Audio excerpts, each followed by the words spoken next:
अहमद की दुकान में हर तरफ अंधेरा छा चुका था। हवा की सरसराहट में अजीब सी फुसफुसाहटें घुल गईं, जैसे कई लोग एक साथ कुछ कह रहे हों।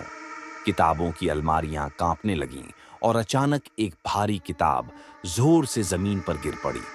अहमद ने घबराकर काली छतरी जमीन पर फेंक दी, लेकिन अब दुकान के माहौल में एक अजीब सी ठंडक भर चुकी थी। तभी उसने अपने दाहिने कान के पास किसी की गर्म सांसों को महसूस किया। मैं वापस आ चुका हूं। ये सिर्फ एक सरसराहट नहीं थी, बल्कि कोई उसके ठीक पास खड़ा था। अहमद ने झटके से गर्दन घुमाई, लेकिन वहां कुछ नहीं था। लेकिन फिर शीशे में कुछ दिखा। दुकान के एक कोने में लगे बड़े आईने में वह खुद को देख सकता था, लेकिन उसके साथ एक परछाई भी थी। ये परछाई किसी लंबे कद वाले आदमी की थी, लेकिन उसका चेहरा धुंधला था। जैसे ही अहमद ने नजरें हटाईं, आईने में वह साया उसकी तरफ बढ़ने लगा। अहमद ने घबराकर दरवाजे की ओर दौड़ लगाई, लेकिन जैसे ही वह बाहर निकलने वाला था, दरवाजा जोर से बंद हो गया। वह चिल्लाना चाहता था, लेकिन उसकी आवाज जैसे गले में ही अटक गई। छतरी खोलो।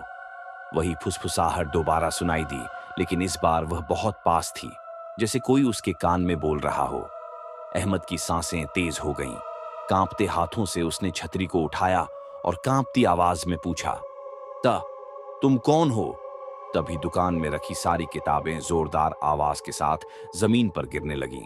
दीवार पर लगी घड़ी की सुइयां उल्टी दिशा में घूमने लगीं और दरवाजे पर किसी ने जोर से दस्तक दी। कौन है? अहमद ने कांपती आवाज में पूछा। दस्तक रुक गई।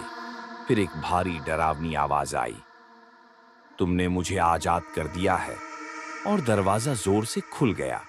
अहमद के साथ आगे क्या होगा, जानने के लिए इंतजार करें हिस्सा 3 का।